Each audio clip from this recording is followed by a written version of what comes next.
Halo, kita mengenai juga dengan justru balik, di pasar appreciation nanti dan hala, zaman kan dua sesi kedua hala pasar appreciation balik juga dengan justru balik. Ini sebenarnya dia macamnya ke umumnya sendiri balik. Aja ini sudah dia sangat juga ke alama. Lalu dia kata nasional ini berkait dengan sama apa dia kan mereka dari yang mereka appreciate kanza me sulit, jualnya dia sangat dengan diaဖြစ်ပါတယ်။စပြီးတော့ဘုရားသခင်ကအခုလိုငါပါဝင်နိုင်ဖို့ကျွန်တော်စပြီးပြီးကောက်ပြဘုရားသခင်ပျောက်ဆုံးသောဝိညာဉ်တွေကိုဖန်ဆီးဖို့ဆိုပြီးတော့တာဝန်ပေးခဲ့ပါတယ်။ကျမ်းစာထဲမှာလည်းပြည့်တဲ့နော်။ဒီသင်္ကန်းစပါးမြောင်များစွာရှိတော်ကြားလည်းပဲရိတ်သိမ်းမဲ့လူကနေပါကြတယ်ဆိုတဲ့ကျမ်းပိုက်အားဖြင့်ပြပြခဲ့ဖြစ်ပါတယ်။ဒီအရာတွေအတွက်ကို၄နှစ်လို့ဘုရားရှင်ကဆုတောင်းခဲ့ရတာ။ဒီဆုတောင်းခဲ့တဲ့အရာတွေဒီပြည့်စုံပါဟာလေလုယာ။နောက်တန်းနေပြီးတော့ညာကြီးစုတောင်းပေးတဲ့နော်ဇမန်ဒုက္ခတွေတော့အတင်းတူနေတာပေါင်းများများစွာလို့ဆိုတဲ့တည်တည်ရှိပါတယ်။ဘာကြောင့်လဲဆိုလို့ရှိရင်ခုဒီမှာတော့ပြီးတော့စိတ်ဒီမှာကုစိတ်လုပ်တဲ့အခါမှာလည်းအသက်ဆက်ဆက်ယေရှုခရစ်ကိုလက်ခံပြီးဆက်ကပ်တဲ့လူကနေရာတိုင်းမှာတနေရာတင်မှာရောက်30လောက်ကျွန်တော်ရှိပါတယ်။ဒါတွေမကောင်းဘူးဆက်ကပ်တဲ့အခါမှာလည်းတကယ်မြိတ်လို့ဆက်ကပ်ပြီးတော့ဝင်နာဝေါတကယ်ကြီးစုလို့တည်းဖြစ်ပါတယ်။အခုနောက်ဆုံးတစ်ခေါက်ဖြစ်ခဲ့တဲ့အရာတွေလေးနဲ့တပီးဗမာစကားလုံးဝမတတ်လူကြီးတွေဆက်ကပ်ဖို့ခေါ်တဲ့ကမှာသူကိုယ်တိုင်ရှိကိုထွက်လာတယ်။ထွက်လာတဲ့အခါကျတော့သူတို့အိမ်မှာဗမာစကားသုံးတာဗမာစကားလည်းလုံးဝမသိဘူး။မတူဘူးလို့ပဲသုံးတယ်။ဗမာစကားဆိုလုံးဝနားမလည်ဘူး။ခရီးကြောင့်လည်းသူတို့ကြားမလာဘူး။ဒါနဲ့ဒီဝိညာဉ်တော်ပြောင်းဖိတ်ခေါ်ပြီးဆက်ကပ်ခိုင်းတဲ့ကမှာလူကြီးတွေကြားမှာသူထွက်လာ။ထွက်လာတော့သူ့ကိုလည်းကလေးပြင်းပြီးတော့တပီးကိုထားပါပြန်ချစ်တယ်နော်။ကောင်းကြီးလည်းကောင်းညိတ်ပြီးတော့သူ့ရဲ့လုံးလေးကျွန်တော်ကြည့်တဲ့အခါညိတ်ပြီးတောက်ကြမာသာနာလည်းဒီနော်အခါသူပြတဲ့ကပြန်တမီးယေရှုခရစ်ချစ်တယ်နော်လို့ပြောတယ်လို့ပဲကောင်းကြီးညိတ်စားတယ်ဒါလုံးလေးချစ်ညိတ်ပြီးတော့ဒီခါတောက်ကြနောက်ဆုံးကတမီးယေရှုခရစ်တမီးပဲသင်ခံတယ်နော်ဆိုတော့ပဲကောင်းကြီးညိတ်ပြီးတောက်ကြဒီမှာစကားနားမလည်တဲ့တမီးငယ်လေးပြောတာဘာကြောင့်ဒီနားလဲအိမ်မှာမတူဒီလိုပြောနေတာဒီလိုကြားရှိဘူးနော်ပြောတာကိုပြောလိုက်တဲ့စကားဗမာစကားဖြစ်တော်ကြတယ်ပဲသူနားလဲတာကမတူစကားဖြစ်တယ်ပါဒါ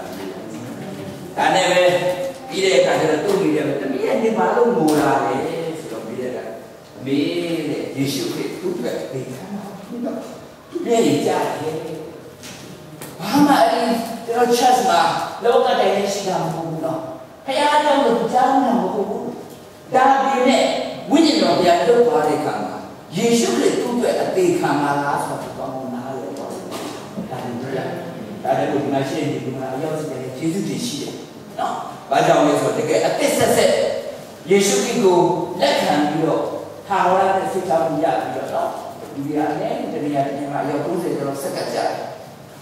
တို့ကနားလေတာဖြစ်လို့ဒီကိုဟာတို့တို့အပြစ်တဲ့လောက်ကတည်းကအသိခံနေဆိုတဲ့အစစ်လောက်ကနားလေတကယ်တင်းတင်းချာချာပုံလို့မရှိတဲ့အချက်တွေကဝိညာဉ်တော်ပြတ်သွားသွားတဲ့အခါမှာအများကြီးရှိနားလေလို့ကဲဒီစိတ်ချမှုရရှိခြင်းဒီမှာတော့တန်းလို့စကားမတော်ဘူးရောက်တဲ့ရဲ့ဟာလာစကားမဖြစ်ဖြစ်နေဆိုတော့ကျွန်တော်ပြပြလိုပါလေနော်ဒါရင်မကသေးဘူးဘုရားရှင်ကြီးပြီးတော့ရွတ်တော့တဲ့အခါမှာလည်းဒီနေ့ဆိုလို့ရှိရင်စိတ်ဆဲခုလောက်မှတော့ဖိတ်ခေါ်လာတာစိတ်ဆဲဒီမှာလောလောဆယ်တော့ခုနှစ်ခုတော့ပြီးသွားပြီကျန်ပါသေးတယ်ကျန်ပါတော့စိတ်50ကျူစတမဆူတောင်းမိလာတယ်အဲ့တော့ဘယ်ချိန်ကြီးတော့စိတ်50ပြည့်နေတော့မသိဘူးလေနော်ဒါနဲ့သွားလိုက်ရမှာဘုရားရှင်ကပြင်ဆင်ပေးမှမှာပဲတကယ်မိမိလက်ခဏနဲ့တွေ့ရတာတော့တကယ်ကျေးဇူးတော်တက်တာဖြစ်ပါတယ်နော်ဒါကြောင့်မလို့ဟာလားအမှုရမိလက်ခဏလေးကနေရာတိုင်းတွေမှာဖြစ်ခဲ့ပြီးတော့ဒီအသေးတော်မှာစပြီးတော့ဖြစ်တာဆိုလို့ရှိရင်ကျွန်တော် vocation ဟာလားဘယ်လိုစကူးအနေနဲ့စပြီးတော့နမိတ်လက္ခဏာဒီမှာစပြီးတော့တွေ့ချင်းဖြစ်ပါတယ်နော်ဆက်လက်ပြီးတော့လည်းဘုရားရှင်ကပေါ်ပြပါတယ်အသေးတော်ဒီမှာတကယ်နမိတ်လက္ခဏာတွေထပ်ပြီးတော့တွေ့အောင်မယ်ဒီနမိတ်လက္ခဏာတွေဘယ်လောက်ထိတွေ့မယ်ဆိုတော့ဟာလားဆရာပီတာပြောတယ်လို့လေမယုံလို့ဒီမှာသိကြည့်ပါလားအဲ့ဒီချက်ချင်းပြန်ရှင်းအောင်သူဆူတောင်းပေးနေဆိုတဲ့အရာလေးပေါ့နော်ဒါလေးရာဇာနမိတ်လက္ခဏာတွေတွေ့ပါလိမ့်မယ်ဒါမှကျမ်းစာမှာကျွန်တော်တို့ပါတယ်မလားမောရှေမှာရှိတဲ့ဟာလားမောရှေမှာရှိတဲ့ဝိညာဉ်ကိုထာဝရဘုရားရှင်ကအသက်ကြီးသူ80ဘုံမှာဖြန့်ပြီးတော့ဝေငှလိုက်တယ်ယနေ့ဒီစိတ်ဆန္ဒကလည်းအများကြီး ရားသခင်ကျွန်တော်ကိုသုံးလောင်းထားတဲ့ဝိညာဉ်တွေကိုဒီမှာရှိတဲ့အသိလူကြီးတွေတယောက်ဆရာတွေကကျွန်တော်အားလုံးကိုညာဖရားရှင်ကကျွန်တော်စီရင်ပြီးတော့တယောက်ဆရာကိုပေးစီချင်အသိလူကြီးတွေကိုလည်းရနေပြီးတော့လက်ကျင်စီကောင်းတဲ့သူကိုရောက်စီတယ်မှာနမိတ်နဲ့ဟာလေလုယာဘောလို့အိုဘာညာစက်ကပ်လို့ပါဖရားရှင်ကပြီးတော့စင်တင်ပါတော့ဒါလည်းကျွန်တော်နှုတ်ကပတ်တော်သွားခြင်းနဲ့ကဲနှုတ်ကပတ်တော်သွားခြင်းမှာတကယ်ဒီနေ့အစ်ဆက်တယ်အချင်းလေးတို့ဆိုတော့ကျေးဇူးတော်ပါလားဟာလားအာရပါရမြူးကြောကြတယ်ပြောလား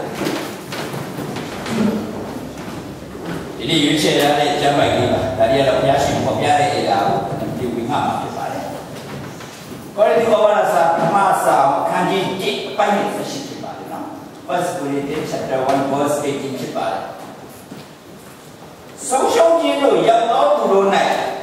လောကတိုင်တော်တရားသည်မိုက်တော်တရားဖြစ်၏ကဲဒီခြင်းတို့ရောက်သောငါတို့၌ခိုတရားသည်ဖယားသခင်တကူတော်ဖြစ် Hallelujah The message of the cross is power to those who are saved. It is foolish to those who are perished. ဒီနေ့လောကတိုင်တရားလောကတိုင်အားလုံးသိတာပဲနော်အမေရိကန်ရောက်တဲ့အခါမှာလောကတိုင်တရားကတိုင်းမှာတွေ့တယ်နော်နာမည်မှာလည်းတွေ့တယ်ဒီနေ့မှာလည်းတွေ့တယ်ဝေဒီနေ့ဆိုတော့လောကတိုင်ကအကုန်တွေ့တာပဲတွေ့တယ်မကောင်းလောကတိုင်ကိုအပြတ်တလုံးအားပြီးလက်ပလေးမှာလည်းဆွဲထားကြတယ်ဒါလည်းမကောင်းကားလေးမှာလည်းချိတ်ထားကြတယ်အဲ့ဒီလောကတိုင်ကတန်ဖိုးကဘလောက်ပို့ပေါ်မှာအရေးကြီးတယ်ဆိုတာကိုသိကြလားဝဲတဲ့တာနဲ့ဆက်စစ်စစ်အဲ့ဒီလောကတိုင်မှာနေလို့ရင်ကြောက်ရသွားရှိတယ်အဲ့ဒီဆိုတော့ဆေးပါလေချိတ်တော့ချိတ်ပါလေအခင်းမှာလို့ရှိလောကတိုင်နဲ့ချိတ်ပြောရမယ်အားလုံးနားလေတာပဲဘာကြောင့်လဲလောကတိုင်ကယုံကြည်မှုခရစ်ယာန်ရဲ့ကေရင်ပေးတဲ့တရားပဲအဲ့ဒီတော့ဒီသိတာပဲလားဒီရဲ့လောကတိုင်ကတကူတော့ဘယ်လိုကြီးမားလဲဆိုတဲ့အရာကိုကိုယ့်ရဲ့သိရှိနားလေခံစားတတ်ဖို့လေနော်ဟာလေလုယာဒါမှသိရမရဘူးကိုယ့်ကနားလေလို့လို့လေဒီနားလေတဲ့အရာကိုကိုယ်ခံစားရဖို့လေဘယ်လိုခံစားနိုင်မှလဲလောကတိုင်ကြောင့်ပြန်ပြီးတော့တော့ပြောပြလို့ယေရှုခရစ်လောကကိုသွားစတာအပြစ်ရှိတော်သူတို့ကိုကယ်တင်ဖို့ဒီအပြစ်ဆိုတာခရစ်ယာန်ဒီမှာရှိတာမဟုတ်တော့သူကလည်းဖန်ဆင်းတဲ့လူသားအလုံးကအပြစ်ဆိုတာရှိပြီးသားပဲမာရီလည်းရှိတာပဲဂျူရီလည်းရှိတာပဲအမေရီလည်းရှိတာပဲအကုန်ရှိတာပဲအခုဒီအပြစ်ရှိတဲ့လူတွေအားလုံးကိုခရစ်တော်ကယ်တင်ဖို့ကြွလာတယ်ဆိုတဲ့အရာကိုကောင်းကောင်းနားလည်တယ်ဒီယူရီရဲ့အဓိကတာဝန်ကကျန်တဲ့ဘာလဲပြောတာကတို့ရက်ကတော့အေဝံဂေလိတရားဟောကြားကြတော့ခမဲတော်သားတော်သစ္စာဝိညာဉ်ဖြင့်ပြည့်စင်ပေးကြလောနာမကြသောသူတွေကိုကျမ်းစာကြလောနာဆိုးတွေကိုညှဉ်းထုတ်ကြလော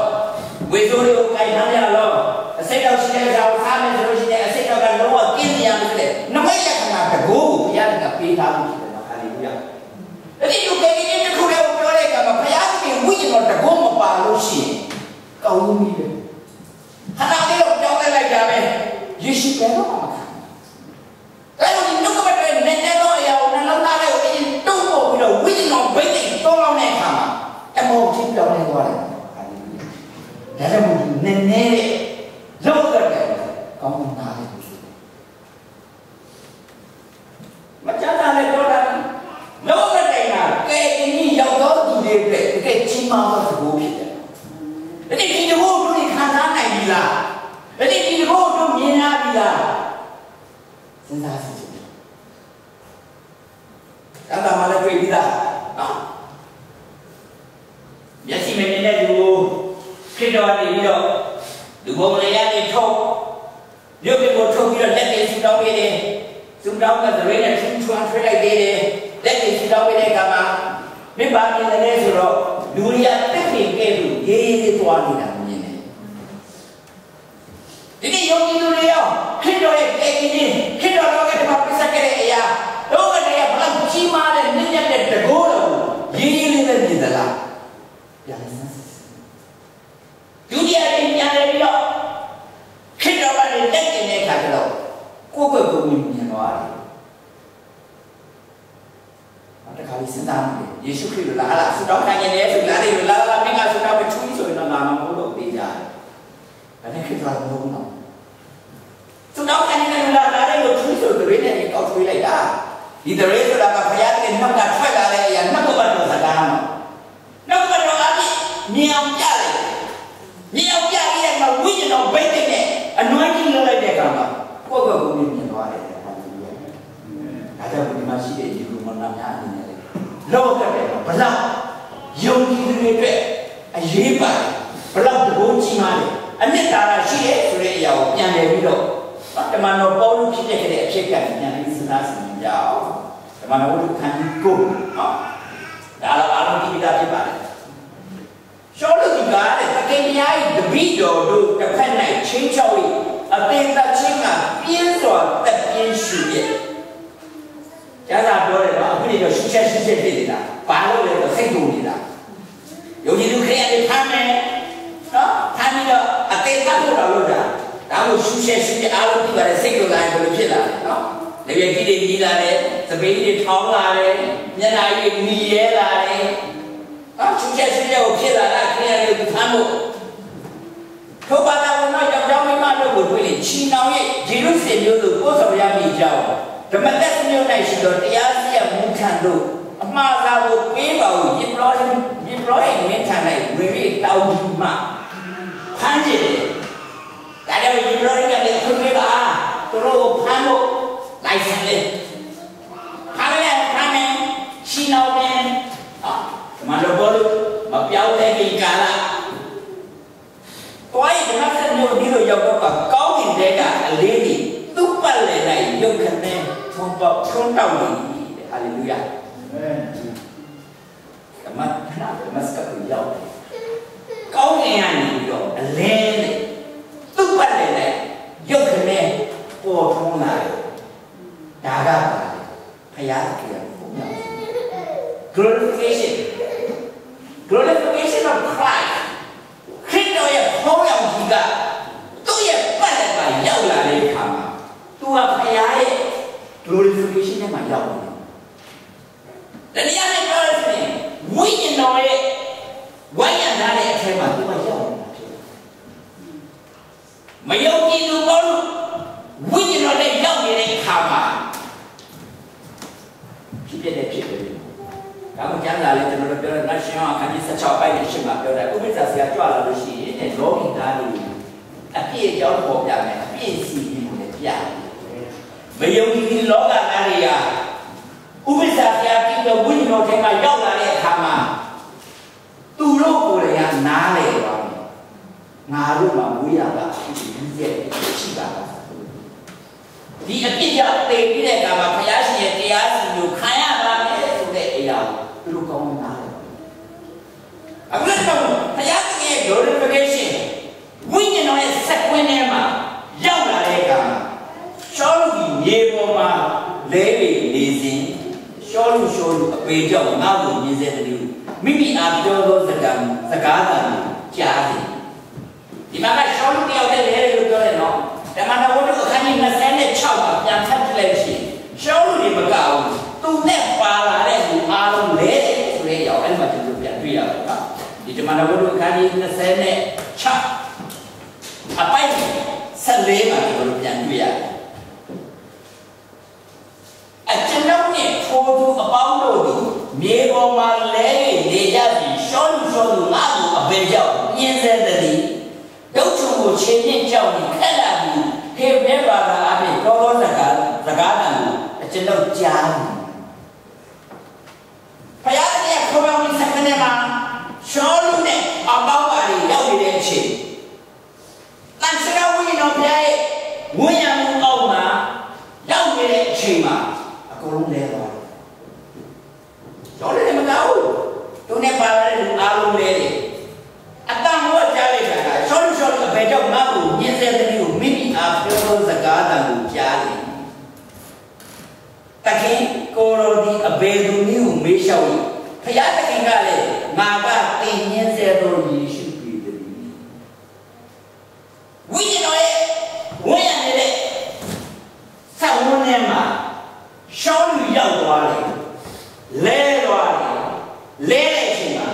သူမြင်လိုက်တဲ့အရာတွေကနှုတ်ကပတ်တော်ပေါ်မပြဘူးဒါပေမဲ့အားလုံးစဉ်းစားနေတယ်ဘာရသူကိုကြိုးစားမှုအပြင်ထောက်အချင်းတရားကိုရှာပြီးတော့ကောင်းကင်နိုင်ငံမှာကိုပြင်ဆင်နေတဲ့သူဒါလည်းသူလည်းပြောတယ်လက်ချင်းလေးဒီလိုလည်းမှာငယ်ဆုံးဖြစ်တော်များလည်းပဲဂျူဒသူနဲ့အရွယ်ပြည့်ပြိုင်ရင်ပညာရေးမှာသူကထိဆုံးတယ်သူမလုပ်နိုင်တဲ့အရာတော့ဘာမှမရှိဘူးသူအပြင်ကြိုးစားမှုရှာတဲ့ပုံစံတယောက်ဖြစ်တယ်သူကလည်းပဲသူလဲသွားတဲ့အချိန်မှာမြင်လိုက်တဲ့ရင်ခွင်းကယေရှုခရစ်လောကတိုင်မှာသူ့အဖြစ်အားလုံးပဲစင်ကြိုသွားတာကောင်းတာလေသူအပြင်ကောင်းတဲ့ကောင်ကြိုးစားလို့ရတာပေါ့ကိုကြိုးစားမှုနဲ့ဘာမှမရောက်နေတဲ့အရာသူ့ကိုခစ်တော်ဒီလောကတိုင်မှာပြစ်ဆက်ခဲ့ပါလားဆိုတော့သူကောင်းကောင်းသိလိုက်တဲ့အခါမှာမိုင်းတော့ဆိုတော့ခေါ်လိုက်ဒါလည်းမသိတော့ခေါ်လိုက်ကိုလိုဒီအပဲလူကြီးဘုရားသခင်ကလည်းနာကတင်ခြင်းစတော့ယေရှုခရစ်သည်တို့တော်လည်းထားပြီးမျိုးလို့ဝင်တော့တင်ပြပြီးမှုကိုပြောပြီးမိတ်တော့ခေတ္တတော်တို့နဲ့သခင်တပါးအနေနဲ့နှလုံးသားလေးလက်ခံလိုက်တဲ့အခါမှာနောက်ဆက်တွဲပါလာတာကနာခံရင်းပါလာတယ်နော်။ဒါမှကျန်တာလည်း obedience is better than sacrifice ဒီပူဇော်တဲ့နာခံခြင်းဟာပို့ပြီးတော့ရည်ကြည်တယ်။ဟာလားဘုရားသခင်ဒီကတော့အရာဖြစ်တယ်။ဒါဝလည်းကြည့်လေဘုရားသခင်ပြညတ်ထားတဲ့ဒီပူဇော်ခြင်းကိုချိုးဖဲ့လိုက်တာပဲဟုတ်တယ်မလားတရားသားများကိုဒီမှာလည်းတုံးတဲ့ကိုတတ်တယ်ဒါနဲ့တာဝရဘုရားကပြောတယ်နိုင်စိတ်လုံးနဲ့တုံးပြီးတော့ပုံကိုလို့ပြောတယ်ဘာကြောင့်လဲဘုရားစကားကိုကနာခံခြင်းအသက်တာနဲ့ရှောက်အခုဒီမှာလည်းရောတူကနေပြီးတော့တခင်ဆိုတော့သူ့နောက်ကနေပြီးတော့ချိန်နှန်းတင်လိုက်တယ်တခင်တို့ဒီနာကျုံတယောက်ရဲ့ဘာကြီးအားလုံးကတာဝန်ယူရတယ်ရမကြီးပဲဖြစ်စားဖို့ဒီပဲဖြစ်ဘလုံးတာဝန်ယူရတယ်ဒါလည်းဘုံပြောဟာ9နှစ်ကျော်နေတဲ့ဝယ်တိုင်း9နှစ်သက်တမ်း9နှစ်ပြည့်တဲ့ကမှဒီကျော်လွတ်ခွင့်ပေးထားတယ်တို့တော်များလည်းဒီကျော်ကနေပြီးတော့ဒီသခင်မှနေနေဆိုလို့ရှိပါလို့တယ်ဟာလားစီးဖို့စိတ်ကလေးနဲ့ဝဲလေးကိုဆွဲတော့ပေးလိုက်တယ်လွဲမှာဆွဲထားတော့တရားပြတ်ပန်ဒီမှနေလို့ရတယ်ဆိုတော့တတ်မှတ်တာဒါ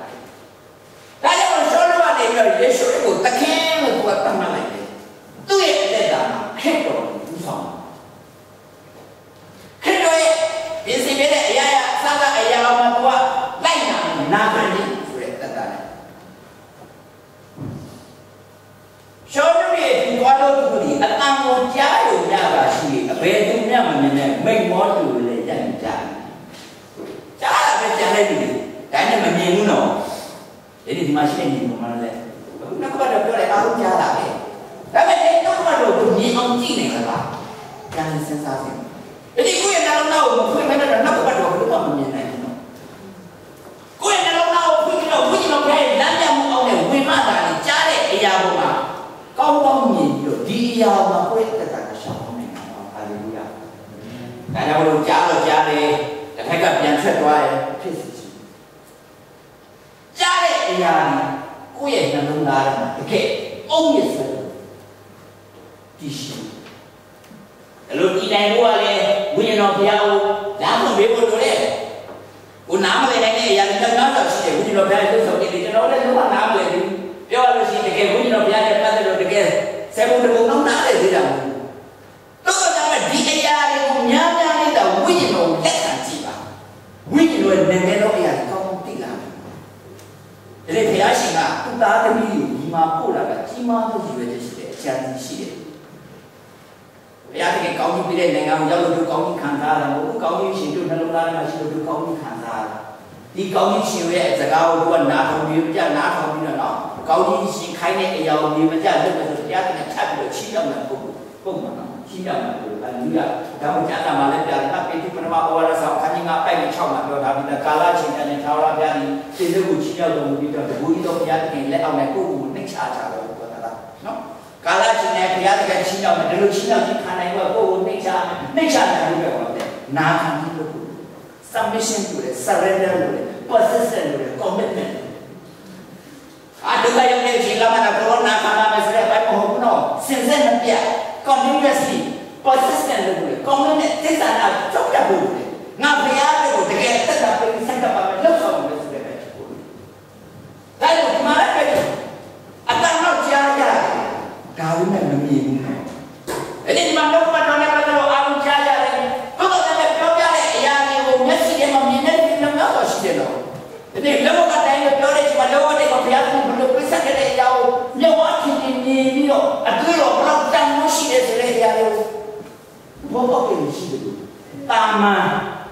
တစ်ချောင်းရိုက်ထားတဲ့လောကတည်းကနေနေတယ်မြောက်တော့ဆို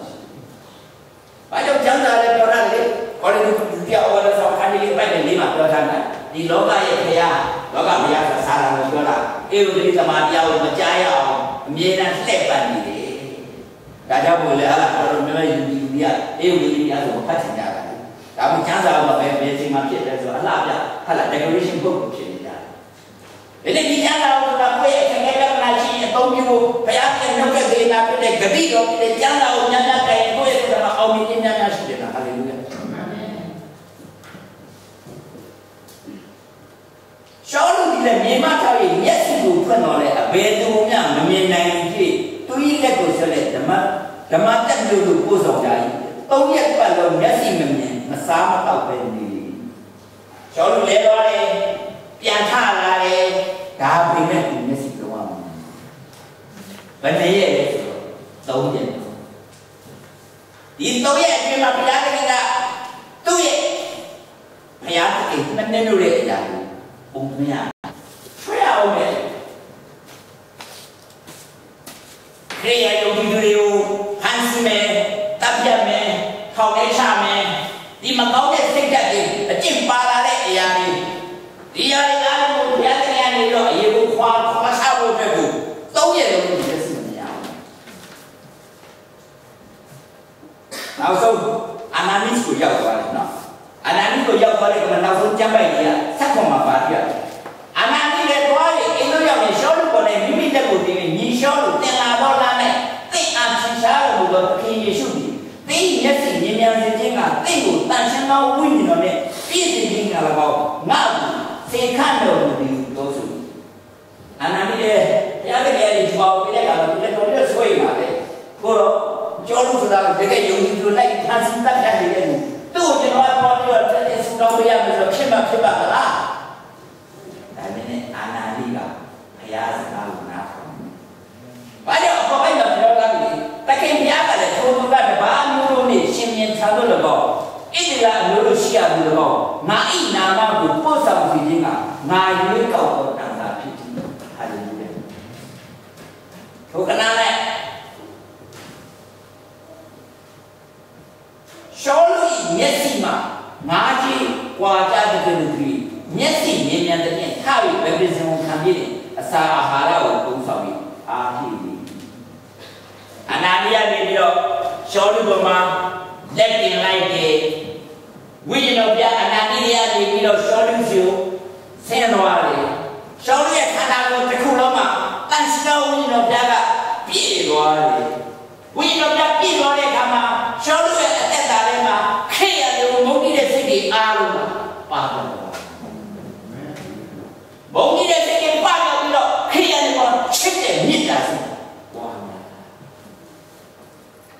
လုံးဝအောင်တော့အသက်တာပြောင်းလဲပြီးတော့တဲ့အခါမှာမျက်စိရဲ့အကြီးကောင်ကပွာကြောက်ပြီးတော့အလင်းကောင်းများဒီအချိန်မှာရှောလူကနေတော့ဘက်ပစ္စင်ခန့်နေဆိုတဲ့အရာလေးကိုဒီမှာကြားတာဒါကြောင့်ဒီနေ့တို့လောကတွေပြန်နေလို့စဉ်းစားအဲ့ဒီလောကတွေဆိုတာတမန်တေးတဲ့နေအမှန်တမ်းမဟုတ်ဘူးတော့ဒီလောကတွေဆိုတာတော့ယုံကြည်လို့ခေရတဲ့တကယ်အဖို့မပြတ်နေတဲ့ဘုရားရဲ့မြစ်တာကိုပေါ်ပြထားတာဖြစ်တယ်ဒီမြစ်တာကိုဝေရချင်းဝေရလို့ရတယ်ဒီလောကတွေမှာဘုရားရဲ့ပေးထားတဲ့မြစ်တာကိုသိရင်အနာဂတ်ကိုချစ်တာစီ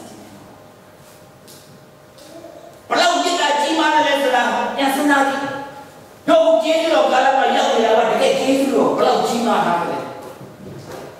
မောရှိတဲ့ကတော့ဒီမှာအသက်ရှင်ခဲ့မယ်ဆိုလို့ရှိရင်ပညာတော်တွေရှောက်နေရမယ်အရာမရှောက်နိုင်တဲ့ပညာတော်ကိုရှောက်နေလို့တိတ်တိုင်းနေတဲ့စိတ်တော်ဟလာတိုးတော်အပြစ်တွေကိုယူလာမယ်အရာလေးတွေရလာမလာနာတရားတက်ဆန်လို့လည်းရှစ်ဆယ်စိတ်တော်က300မတတ်နိုင်ပြီကျွေးလို့လည်းဘယ်လိုကြည့်နေတာဒီဘုရားရှင်တရားတော်မြင်တဲ့ကမှဒီပညာတော်ကာလမှာတော့အသက်မရှင်စေပဲနဲ့ကျေးဇူးတော်ကာလမှာအသက်ရှင်ခိုင်းတာတော့ဟာလေလုယာသူကိုယ်လည်းကတော့စိတ်တော်နာမလို့တော့ဝါဒါရဖြစ်တော့ကိုတော့တိုးတဲ့စိတ်ကိုမလို့တော့ကျန်တဲ့ခန္ဓာကိုကိုတော့ပူဇော်မှာသူဘုခန္ဓာဒီပြောဝါဒစတော့ခန္ဓာဆက်ပိုက်နေတယ်ပြောတာဘုရားတကယ်ကိုယ်တော်လိုက်ပေးလာတဲ့ပညာတော်ကိုဘုရားကလို့ဒီမှာရှောက်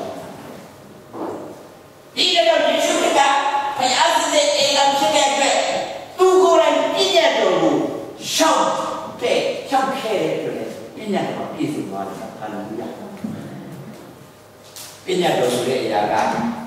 အကုန်ရှောက်ရတယ်အခုမရှောက်နိုင်ကြည်ရင်းခါတယ်ဗလာနိခါနိတုပတ်နဲ့ဆက်မှာတော့ဒီတို့ရဲ့တို့မရှောက်နိုင်တဲ့ပညာတော်ဖျားစစ်စစ်အေးကဖြစ်တဲ့ယေရှုခရစ်တို့ရဲ့ဥစ္စာသူရှောက်သွားခဲ့တယ်သူကတော့ကြည်ရင်းဒီဆက်သွားတယ်အဲ့ဒီရာရာဒီမြတ်တော်ကြီးမှာပညာတော်အောက်ကနေပြီးတော့ကျေးဇူးတော်အောက်မှာယေရှုခရစ်အားဖြင့်ပို့ဆောင်ပြီးတော့ခေတ္တတော်ကောင်းကင်နိုင်ငံမှာတော်များသွားတဲ့အချိန်မှာတော့မှတို့ရဲ့အသက်တာထဲမှာတန်ရှင်းသောဝိညာဉ်တော်ကပေးထားတာဘယ်လောက်ကျေးဇူးတော်ကြီးမှာယနေ့ဒီဝိညာဉ်တော်စိတ်နာစေခြင်းယနေ့ဒီဝိညာဉ်တော်ကိုအရှိန်ကိုလုံးဝမရင်းစေခြင်းဒါကြောင့်ဒီလောကဘက်ဖခင်ရဲ့ကြီးမားသောမြတ်တာကိုပေါင်းဖော်ပြတယ်။ဒီမြတ်တာကိုတော့ဒီလောကထဲမှာဖခင်ဖော်ပြလာတဲ့အရာကယေရှုခရစ်ပြသသွားတဲ့အတွေ့အကြုံတန်ဖိုးရှိတယ်။တာမန်လူစိတ်တွေးကိုမဟုတ်ဘူးနော်။အကဲအဖို့မပြနိုင်တဲ့အတွေ့နဲ့တလောကလုံးရဲ့အပြစ်ကိုစိတ်ကြောပြီးတော့အပြစ်ကနေခွင့်ရခြင်းပေးသွားတာကတကယ်ကြီးမားသောမြတ်တာပါလို့ရှိတယ်။ဒါမှလည်းကြီးစွာတပါးနေထပ်စီပြီးတော့ခံစားရတယ်။ဒါသာမဖြစ်တယ်မလား။စီဝကြီးလူတွေစီကားနေတဲ့အချိန်ရောက်လူရောက်တဲ့လူတွေကဟာရောက်ပဲဖောက်ကားနေတဲ့အချိန်ဟာလားဘုရားစကားပြောဘုရားစကားမနဲ့ဟာလားစကားလာနေစီညာနေတဲ့အချိန်မှာအမျိုးသမီးတယောက်ကရှေ့ကပြေးတယ်နောက်ကဂျေဘရိုဟိမတွေလိုက်တယ်လက်ထဲမှာလည်းဂျေလိုကြီးကိုင်နေပြီးတော့လိုက်တယ်တရားကြားတဲ့ခါကျတော့ဘုရားခက်တော့စီရောက်တဲ့ခါကျတော့ဒါလေးရက်နေတဲ့အချိန်မှာရေပြောရလေးတယ်ခက်တော့ကိုမောရှိတဲ့ဘက်ကမကောင်းလို့တဲ့အမျိုးသမီးကိုခဲတဲ့တောက်ရှိတယ်ကိုရောဘယ်လိုပြေးမလဲခက်တော့ဘာမှမလုပ်ဒါလေးနေနေဒါလေးရေးပေါ်မှာစားတယ်အဲ့ဒီတော့ရနေတော့မရှိတဲ့လူကနေပြီးတော့အရင်ဆုံးစားပြီးတော့ခဲနဲ့ပေါက်ပါဆက်ပြီးတော့ရောက်အဲ့ဒီဘာလို့အဲ့ဒီဘလော့ကြီးဘာကြောင့်ဘလော့ကိုအပြစ်ရှိရဆိုတာသိတယ်လေ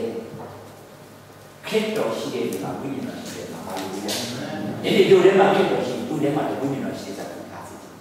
အဲ့ဒီဝိညာဉ်တော်အပြစ်ဒီဘရိုင်းနားတယ်တော့တာကငါတို့ကတယောက်တော့ဖြောင်းမှတော့မဟုတ်ဘူးတန်တာလည်းတော့တဲ့လောကနဲ့ဖြောင်းမှတော့တယောက်မှမရှိဘူး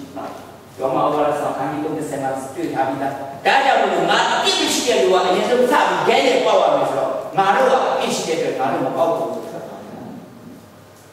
နောက်ဆုံးလူတွေပြောတဲ့ကြတဲ့ဖြစ်တော့ပေါ့ကြည့်တော့အတ္တိပေသွားကြတယ်တယောက်မှမရှိဘူးအေးမင်းဖြစ်ကိုလည်းငါလုံးဝမစီရင်ဘူးနောက်ဘယ်လိုမလုပ်နဲ့ကောင်းကောင်းမလုပ်ဘူးဓမ္မဟောဓမ္မတရားကြည့်မယ်ဆိုလို့ရှိရင်မကောင်းဘူးလုပ်တဲ့လူကြီးတာခဲနဲ့ပေါက်ပြီးတော့လူပုံထဲမှာတတ်ချင်းခံလို့သူတွေရှိနေတာလေခေတ္တစီရောက်သွားတယ်ခေတ္တအဖြစ်ကလို့တယ်ဟာလေလုယာဒီနေ့တရားရှင်ကြီးကဘယ်လိုရှိမှာဒါလည်းလည်းခေတ္တတော့ဆက်အတူတူဆက်ကြတော့ဒီနေ့ဒီအတူရဘလောက်တန်ဖိုးရှိမှာကိုလက်ကလေးအခလေးနဲ့ထိကမှတွန်းသွားတဲ့အရာဘလောက်ရှိတယ်မှနိုင်နဲ့ထုမြတ်ထားတဲ့အရာခြေတော်မှာထုမြတ်ထားတဲ့အရာကျောင်းမှာလည်းဘလောက်ကြာဖို့တင်ကြပြီးကိုယ်ဆိုတော့အတူရတစ်ဆက်ကြာနေတာဒါရီတို့ကိုချစ်လို့ပါကောင်းမှတော့တန်ဆင်းနဲ့ဖိထားတဲ့အရာကောင်းအရေးကိုကိုယ်ဆက်သွားတယ်အရေးကိုလန့်သွားတယ်သူတွေတစ်ဆက်ကြာနေဒါရီတို့ချစ်လို့ပြဆက်ခဲ့ဒီအတွေ့အကြုံမှာမသိကြရင်တို့ပြစ်ပြီးဘယ်တော့မှလွတ်မှာမဟုတ်ဘူး။တိုးသေးစိတ်နဲ့သိကြလို့လွတ်ရဆိုတာဒီကနာနာခါလာအပြစ်ချင်းကခက်တော့တဲ့အတွေ့အကြုံပါလား။ဒီခက်တော့ရဲ့ခုလိုချင်းကခါလာဖြစ်တယ်။ဒီလောကထဲမှာတို့ဖခင်ရဲ့ပြစ်တာတွေတောင်းဖခင်ရဲ့ခုလိုချင်းကိုပေါ်ပြတယ်။ပြန်ပြီးသိစေချင်။တာမန်လောကထဲကိုဆွဲထားတယ်ဒီနည်းနည်းတော့အရာဖြစ်တော့လောကကြီးတော့အတိမခံတဲ့လို့ရှိရင်တို့ပြည့်ရတော့ဘာလို့မဟုတ်ဒီလောကနဲ့အတိတို့ပြည့်ရတော့ဘာလဲ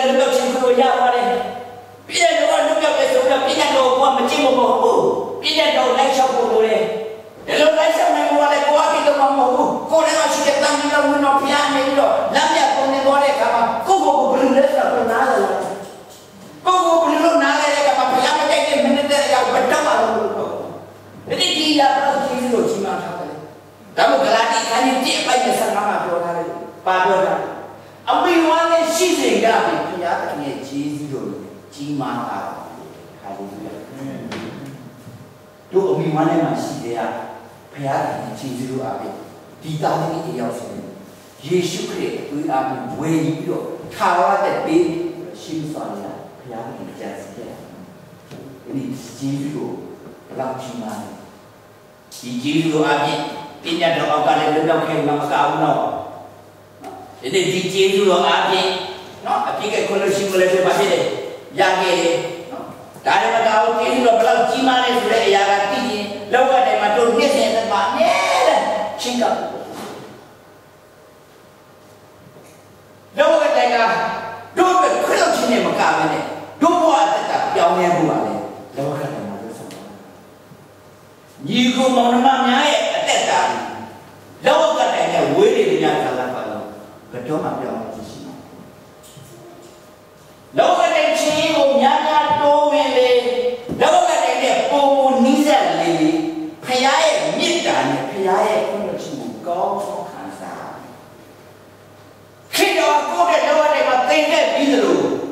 ကိုယ်တိုင်ကခေတ္တတော်နဲ့တူလောကထဲမှာအသေးခံမလာရင်ဖရာရှင်ကိုရဲ့သက်တာမှာလုံးလုံးဖြစ်တယ်မှာလေကိုယ့်ရဲ့သက်တာခေတ္တတော်ကအသေးခံမလာရင်ကိုယ့်ရဲ့လှုပ်ရှင်တဲ့ဇာတိဆိုတဲ့အရာတွေအားလုံးမှာကိန်းပါတော့ကျမ်းစာမဖတ်ချင်တဲ့လူတွေကျမ်းစာဖတ်လာမယ်စုမတောင်းနေတဲ့လူတွေစုတောင်းလာမယ်ဘုရားတကယ်ပြေးရတဲ့အချိန်ကိုတန်ဖိုးထားတဲ့လူတွေတန်ဖိုးထားလာတတ်မယ်ဘုရားမှာသစ္စာမရှိတဲ့အရာတွေအကုန်လုံးသစ္စာရှိသွားမယ်ဒီပြောင်းလဲခြင်းဆိုတာကတို့လို့တာမဟုတ်ဘူးတော့ခစ်တော်ထဲမှာတို့ရဲ့အသက်တာဝင်ရောက်သွားတဲ့အခါဝိညာဉ်တော်ပြတ်လို့ဆိုတာတို့ပြောင်းလဲသွားတာဖြစ်တယ်နော်ဟာလေလုယာဒီလောကထဲမှာတို့ရဲ့အသက်တာမှာပြောင်းလဲခြင်းတကယ် conversion ဖြစ်တယ်အားလုံးဒီလိုပဲလူကြီးတွေကဖြစ်တော်လဲရှိနေအသက်ပြည့်တော်တော်ဖြစ်ပြီးဟောင်းတော်ရာလို့ပြောင်းလဲခတ်ပြီးတော့ရာလို့ဒီအသက်ဖြစ်သည်အားလုံးအသက်ဖြစ်တယ်ဒါပေမဲ့လူတွေကအသက်ကိုမဖြစ်နိုင်ဘူးဘာကြောင့်မဖြစ်နိုင်လဲဆိုတော့ဖယားရှင်ထဲမှာတို့ကအသက်မရှိဘူးတို့ရဲ့အသက်တာအားလုံးကဖယားရှင်ရဲ့ပုံပတ်လိုက်ပါတို့ရဲ့အသက်တာအားလုံးကိုဖယားရှင်ထဲမှာထည့်လိုက်ပါဖယားရှင်တို့ရဲ့အသက်တာအားလုံးကိုတောင်းယူသွားမှာဖြစ်တယ်ဟာလေလုယာတို့ရဲ့အတွေ့အကြုံတွေအားလုံးပြတ်ဖို့ယေရှုခရစ်ရဲ့အတွေ့ဖယားရဲ့အမြင်ဖယားရဲ့အပြောမတန်ရှင်းတဲ့စကားလုံးတွေတို့လုံးစားတာကဘယ်တော့မှမထွက်ဘူးဖယားရှင်ရဲ့လက်တာမန်လက်ပုံနဲ့ဘုရားသခင်ကောင်းကြီးပြထားတဲ့လက်ဖြစ်တဲ့တို့လက်တွေစကားလို့ရုပ်စတဲ့ကောင်းကြီးဖြစ်စေရမယ်ဟာလေလုယာတို့လက်တွေစကားလို့ရုပ်နဲ့အနာရောဂါကြီးကျမ်းမာခြင်းကပြတ်ရှိစေရမယ်ဂရိတော်ရှိတာဖြစ်တယ်တို့အတာမန်ပုဂ္ဂိုလ်မဟုတ်ဘူးဘုရားသခင်ဗိတ်သိက်ခံရတဲ့ပုဂ္ဂိုလ်ဖြစ်တယ် We are made by the Holy One တို့အတာမန်ဘုရားသခင်ဗိတ်သိက်ခံရတဲ့ပုဂ္ဂိုလ်ဖြစ်တဲ့တို့လက်တွေစကားလို့ရုပ်နဲ့ဘုရားရဲ့ဗိတ်သိက်ကိုလုံးဝခံစားစေရမယ်ဒီဒီတရားများတယ်လောကထဲမှာရှိလောကထဲအဲ့တော့ဒီလောကထဲမှာယေရှုရဲ့လောကထဲမှာပြည့်စုံသွားတဲ့ခိတော်ပါပဲ It is finished လို့ပြောတာပြီလားအမှုပြီးပြီပြောထားပြီလားဒီနေ့တော်များများခရိယန်တွေကယေရှုရဲ့လောကထဲမှာပြည့်စုံသွားတဲ့အမှုပြီးပြီဆိုတဲ့အရာကိုလောကကနေ့နဲ့ထောင်ကပြီးတာပဲသိတယ်ယနေ့တည်းတည်းပြီးရင်တော့နောက်ကာလမှာလည်းရှစ်ဆက်ပြီးနေမယ်လို့ပြန်လာပြီးတော့စဉ်းစားစီအဲ့ဒီဒီရောက်ပြီးတော့ဘုရားနဲ့ဘုရားကနည်းနည်းတော့ရောက်သိနေတာနော်ကိုယ်လည်းပရမဟောရဆိုတာခဏနေပိုက်နေစေပါတော့ဒါပြီလားဘုရားကနည်းနည်းတော့ရောက်ဝိညာဉ်တော်ဘုရားနဲ့သိနိုင်တယ်ဒါလည်းဘုရားကအမိသားစုနဲ့ဆွေးနွေးတဲ့ကမိသားစုကအော်တော်ကြီးရင်ဖွင့်ချတယ်ဘာရင်ဖွင့်ချလဲဆိုတော့ဆရာတဲ့ကျွန်တော်တို့ဘဝအခက်ခဲရတော့ဆရာမြင်လို့ရှိရင်တော်ကြီးကိုအားနဲ့ပါမယ်ဘာဖြစ်လို့လဲမိသားစုကလည်းတယောက်ရင်းနှီးပြီးတော့ဆုံးသွားတယ်အဲ့တော့တိတ်မကြောက်ဆရာရဲ့ဒီကနောက်တလားလောက်ကြာတော့တခါအမျိုးတယောက်နိုင်ငံခြားသွားတယ်ပြန်လာတယ်ချင်းတောင်ပြန်ပြီးညာမှာရောက်နေတယ်ရန်ကုန်ရောက်နေတဲ့အချိန်လေးမှာညတော့မေးရတယ်တရားကံသွားပြီးဝေကြီးပြီးဆုံးရတယ်ဒီကြားထဲမှာကျမတို့တူပါတယ်သူကလည်းစိတ်မနာဘူးစိတ်မနာတော့အိမ်ကထွက်ပြေးတယ်အိမ်ကထွက်ပြီးတော့လိုက်စားတဲ့အခါမှာလုံးဝမတွေ့ဘူးနောက်၄-၅ရက်ကျတော့လမ်းမမှာပြေးနေတာတွေ့ရတယ်နောက်ရောက်ဆိုလည်းဒီလိုပဲသူကဟာလား ဘာတွေစိတ်ကြယောဂရှိတယ်မသိစားရဲ့သူ့ကိုယ်သူလည်းဘုံဒါနဲ့ရှိချက်လို့ပြီးသွားတယ်